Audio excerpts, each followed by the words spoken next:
कल्पना कीजिए कि आप एक ऐसे सफेद नर्क में फंसे हैं कि जहां तक नजर जाए सिर्फ बर्फ की चादर है और चारों तरफ सन्नाटा ऐसा कि आप अपनी खुद की धड़कन सुन सकें। हड्डियां गला देने वाली -30 डिग्री की ठंड और पेट में उठती वो भूख जो आपको एक ऐसे मोड़ पर खड़ा कर दे जहां जीवित रहने के लिए आपको अपने ही सबसे अजीब दोस्त, अपने ही सगे संबंधी का मांस खाना पड़े। क्या आप ऐसा कर पाएंगे या आप मौत को गले लगाना बेहतर समझेंगे?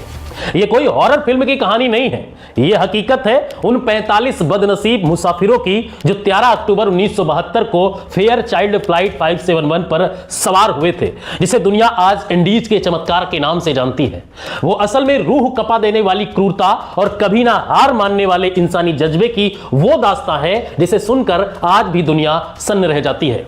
यह दिल दहला देने वाली कहानी शुरू होती है 12 अक्टूबर 1972 को, जब दक्षिण अमेरिका के उरुग्वे देश से मोंटेवीडियो हवाई अड्डे से एक सैन्य विमान उड़ान भरता है।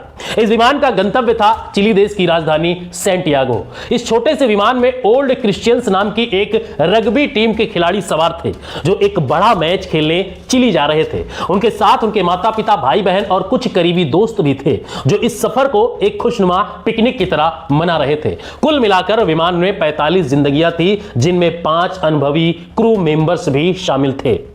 आसमान साफ था, धूप खिली थी और किसी ने सपने में भी नहीं सोचा था कि अगले कुछ घंटों में उनकी पूरी दुनिया पलटने वाली है। यह फ्लाइट महज 3 घंटों में अपनी मंजिल तक पहुंचने वाली थी, लेकिन रास्ते में उसे इंडीज की उन विशाल पर्वतमालाओं को पार करना था जिन्हें दुनिया के सबसे ऊंचे और खतरनाक पहाड़ों में गिना जाता है। जैसे विमान इंडीज के करीब पहुंचा, कुदरत ने अपना खौफनाक रंग दिखाना शुरू कर दिया। बादलों का ऐसा सैलाब उमड़ा कि विमान का आगे बढ़ना मुश्किल हो गया। सुरक्षा के लिहाज से पायलट ने विमान को अर्जेंटीना के मेंडोजा शहर में लैंड कराया। खिलाड़ी और उनके परिवार वाले मेंडोजा में रुके, वहां उन्होंने एक रात बिताई, हंसे खेले और अगली सुबह का इंतजार करने लगे। 13 अक्टूबर शुक्रवार का दिन था, जिसे पश्चिमी दुनिया में आज भी बेहद मनहूस माना जाता है। सुबह फिर से खराब मौसम की खबर आई, लेकिन विमान के पायलट कर्नल जूलियो सीजर फेराडास को अपनी काबिलियत पर अंधा भरोसा था। वो इस रास्ते से पहले भी 29 बार उड़ान भर चुके थे।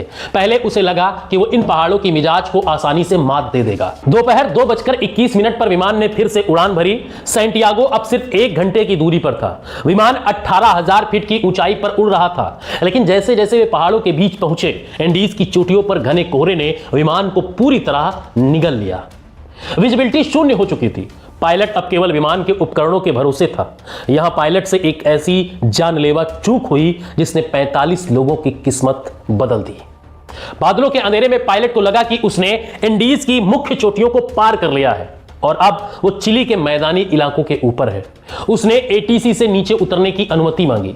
एटीसी ने भी पायलट की गणना पर भरोसा किया और उसे 11,500 फीट की ऊंचाई पर आने को कहा। जैसे ही पायलट ने विमान का नोज नीचे झुकाया, अचानक बादलों की धुंध फटी और सामने एक विशाल काली चट्टान किसी दानों की तरह खड़ी थी। पायलट की रूह कांप चुकी थी। उसने अपनी पूरी ताकत लगाकर विमान के इंजन को शोर मचाते हुए ऊपर खींचना चाहा, लेकिन लोहा कुदरत की विशालता के आगे हार गया। दोपहर 3:34 पर विमान का पिछला हिस्सा पहाड़ की चोटी से टकरा गया। एक भयानक धमाका हुआ और विमान का पिछला हिस्सा टूटकर यात्रियों सहित हवा में विलीन हो चुका था। 3 यात्री सीटों समेत आसमान से नीचे पाताल में गिर गए। विमान का दाहिना पंख भी एक चट्टान से टकराकर टूट गया, जिससे विमान असंतुलित होकर दूसरी तरफ झुका और बायां पंख भी चकनाचूर हो गया। अब विमान का सिर्फ मुख्य ढांचा बचा था, जो एक विशाल ढलान वाले ग्लेशियर पर 350 किलोमीटर प्रति घंटे की रफ्तार से किसी फिसलने वाली गाड़ी की तरह नीचे जा रहा था। जब यह अंततः एक बर्फ के ढेर में जाकर धंसा तो चारों तरफ सिर्फ सन्नाटा और बिछी हुई लाशें थी। उस क्रैश में 12 लोग तुरंत मारे गए थे। जो बचे थे वह लहलुहान थे। किसी की पसलियां टूटी थी तो किसी का पैर मलबे में बुरी तरह फंसा था। वे समुद्र तल से 3,570 मीटर ऊपर एक ऐसे वीरान ग्लेशियर पर थे जहां जीवन की कोई संभावना नहीं थी। शाम होते ही इंडीज ने अपना असली चेहरा दिखाया। तापमान गिरकर -30 डिग्री सेल्सियस हो गया। घायलों में नांदो पराडो भी था। उसके सिर में इतनी गहरी चोट थी कि वो कोमा में चला गया था। उसकी मां की मौत हो चुकी थी। पहली रात में ही ठंड और सदमे की वजह से 5 और लोगों ने दम तोड़ दिया। अगले दिन जब सूरज निकला तो उन्हें उम्मीद थी कि रेस्क्यू टीम उन्हें ढूंढ लेगी। ऊपर से रेस्क्यू विमान गुजरे, लेकिन सफेद बर्फ पर सफेद विमान का मलबा किसी को नहीं दिखा। उन्होंने लिपस्टिक से SOS लिखने की कोशिश की, लेकिन वो खत्म हो गई। उन्होंने सूटकेस से क्रॉस बनाया, पर नई बर्फ ने उसे ढक दिया।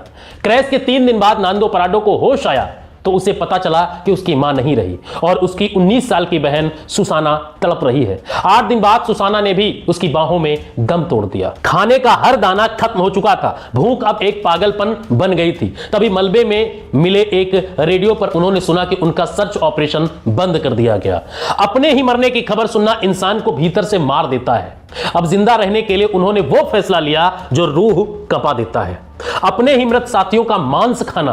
उन्होंने एक दूसरे से वादा किया कि अगर मैं मरूं तो तुम मुझे खा लेना ताकि तुम जिंदा बच सको। यह कोई क्रूरता नहीं, सर्वाइवल की अंतिम तड़प थी। और अभी कुदरत का एक और प्रहार बाकी था। 29 अक्टूबर की रात एक भयानक एवलांच आया और मलबे को बर्फ के नीचे दफन कर दिया। लोग जिंदा गाड़ दिए गए, 8 और लोग मारे गए। 3 दिनों तक वे उस बर्फ की कब्र में कैद रहे। लेकिन नांदो पराडो, जिसकी मां और बहन दोनों इस हादसे में मर चुकी थी, उसने हार नहीं मानी। दिसंबर के मध्य तक बर्फ थोड़ी पिघलने लगी। उन्हें एहसास हुआ कि अगर वे यहीं रहें तो निश्चित मौत है। तब नांदो पराडो और रॉबर्टो कनेसा ने पहाड़ पार कर मदद लाने का फैसला किया। उन्होंने सीट कवर से स्लीपिंग बैग सिला, तार और धातु के टुकड़ों से अस्थायी उपकरण बनाए, धूप की चमक से आंखें बचाने के लिए चश्मे बनाए। 12 दिसंबर को उन्होंने चढ़ाई शुरू की। हर कदम पर बर्फ धंसती, सांस फूलती, दिल तेजी से धड़कता। ऊंचाई पर ऑक्सीजन कम थी, जिससे सिरदर्द और उलझन बढ़ती गई। कई बार लगा कि अब शरीर जवाब दे देगा। एक ऊंची चोटी पर पहुंचकर जब उन्होंने चारों तरफ देखा तो सामने अनगिनत पहाड़ थे। सभ्यता का कोई निशान नहीं था, लोग दिख नहीं रहे थे। फिर भी वो आगे बढ़ते गए। दिन में चलते, रात में स्लीपिंग बैग में सिमट कर सोते। पैरों में छाले पड़ गए थे, होंठ फट गए थे, शरीर सूज गया था। 10 दिनों की कठिन यात्रा के बाद 20 दिसंबर को उन्हें दूर हरियाली दिखाई दी। एक नदी के पार एक चरवाहा दिखाई दिया। उसका नाम था सर्जियो कैटलॉन। नदी की गर्जना में आवाज उस तक नहीं पहुंची तो पराडो ने कागज पर संदेश लिखकर पत्थर में बांधा और फेंका। मैं उस विमान से हूं जो पहाड़ में गिरा था। हमारे साथ 14 लोग और हैं। हमें मदद चाहिए। यह क्षण इतिहास का मोड़ था। कैटलान ने अधिकारियों को खबर दी। 22 दिसंबर 1972 को हेलीकॉप्टर ग्लेशियर पर पहुंचे। 72 दिनों तक बर्फ, भूख और भय से लड़ने के बाद 16 लोग जीवित निकाले गए। वे कुपोषित, कमजोर और मानसिक रूप से आहत थे, लेकिन जिंदा थे। पूरी दुनिया स्तब्ध रह गई। बाद में जब सच्चाई सामने आई कि उन्होंने मृत साथियों के शरीर से अपने आप को जिंदा रखा, उसको खाकर, तो बहस छिड़ गई। लेकिन अधिकांश लोगों ने समझा कि यह जीवन और मृत्यु के बीच लिया गया फैसला था। लौटने के बाद उन्हें सिर्फ शारीरिक नहीं, मानसिक संघर्ष भी झेलना पड़ा। मीडिया की भीड़, सवाल, आलोचना, सब कुछ सहना पड़ा। समय के साथ उनकी कहानी किताबों और फिल्मों में दर्ज हुई, लेकिन किसी फिल्म से अधिक वास्तविक थी वो ठंडी हवा, वो भूख, वो डर जो उन्होंने झेला। इंडीज का वो ग्लेशियर आज भी खामोश है, पर वहां दबी कहानी हमें याद दिलाती है कि इंसान की इच्छा शक्ति असाधारण हो सकती है। 45 में से 16 लौटे, 29 हमेशा के लिए वहीं रह गए। यह सिर्फ एक दुर्घटना नहीं थी, यह मानव आत्मा की परीक्षा थी। यह कहानी हमें सिखाती है कि उम्मीद खत्म होती दिखे तब भी कहीं ना कहीं जीवन की संभावना बची रहती है। जब हेलीकॉप्टर ने आखिरी बार उस सफेद घाटी से उड़ान भरी तो नीचे छूट गया वो मलबा, वो दर्द, वो संघर्ष, लेकिन साथ ही जन्म ले चुकी थी एक अमर गाथा। एक ऐसी गाथा जो हर पीढ़ी को यह याद दिलाती रहेगी कि परिस्थितियां चाहे जितनी निर्दयी हो, इंसान की इच्छा शक्ति उनसे भी ऊंची हो सकती है। जब तक सांस है तब तक आस है। फिलहाल इस वीडियो में इतना ही, लेकिन आप लोगों को इस सच्ची घटना से क्या प्रेरणा मिलती है और आप लोगों को क्या लगता है, कमेंट में अपनी राय दीजिए। क्या जीवित रहने के लिए अपने ही मित्रों को खाना उचित था? यह सवाल मैं आप पर छोड़कर जा रहा हूं। अपनी राय जरूर दीजिए और चैनल पर नए हैं तो चैनल को सब्सक्राइब जरूर कर लीजिए। मिलते हैं नए वीडियो में, तब तक के लिए जय हिंद, जय भारत।